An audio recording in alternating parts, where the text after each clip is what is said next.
Hello guys, I am Dhruv Sharma. Welcome to our channel. In this video, we are going to learn about what are the types of functionalities in computer networks.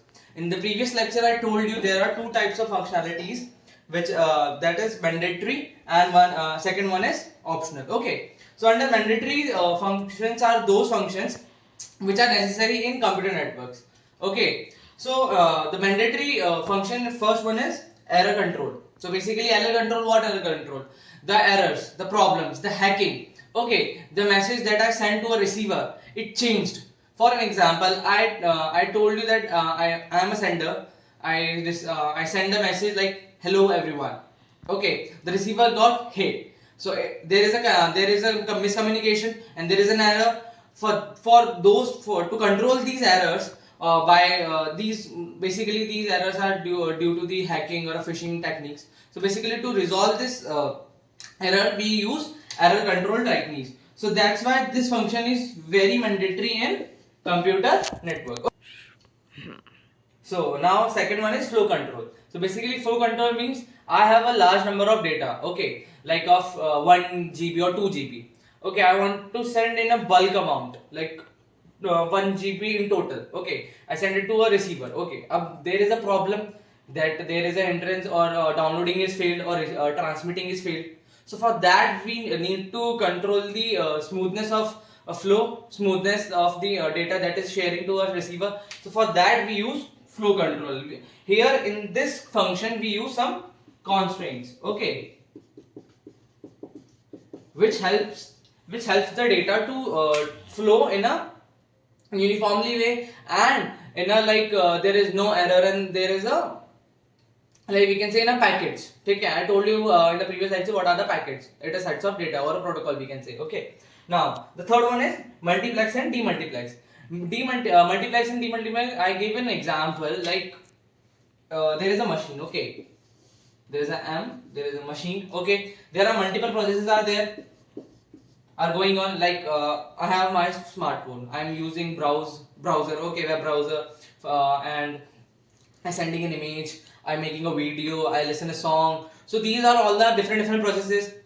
To know all these processes, at what time these processes are going on, which process is going on, how much data is sent. For these information we use multiplexing and demultiplexing function in computer network. Okay, so these are the mandatory functions. So now let's move to the optional functions. Okay, you already know what are the optional functions. Optional that are not necessary. If required, it will be used. Okay, so the first one is in optional function is encryption and decryption. So encryption and decryption, you already know that these functions are used in a high security systems. Okay, which makes the system complex. Which because it converts the normal language of a person into a coding. Like to decode it that language, we need time. Okay, we need time. So that's why it is less reliable. So for that reason, we take this function in optional way. Okay, so now second one is checkpoint. Checkpoints are basically, as name suggests it, checkpoints. There are multiple points, okay, where we check the data which is transferring from device A to device B. Okay, here the user can or a client can make some checkpoints that are like some points. Okay, for an example, so like I am a client, I have 500 MB data. Okay, I want some checkpoints at different points, like at 0 like at 30 MB, 100 MB, 200 MB. Okay, and so on. If it is failed between 30 MB and 100 MB, so it starts again from 30 MB. Okay, and if it is failed at 100 in between the 100 and 200 MB, it starts again at 100. So I know where the error is placed. Okay, where the error is actually there. Okay, so for that reason I put some checkpoints. But if there is a case I have less than 500 MB.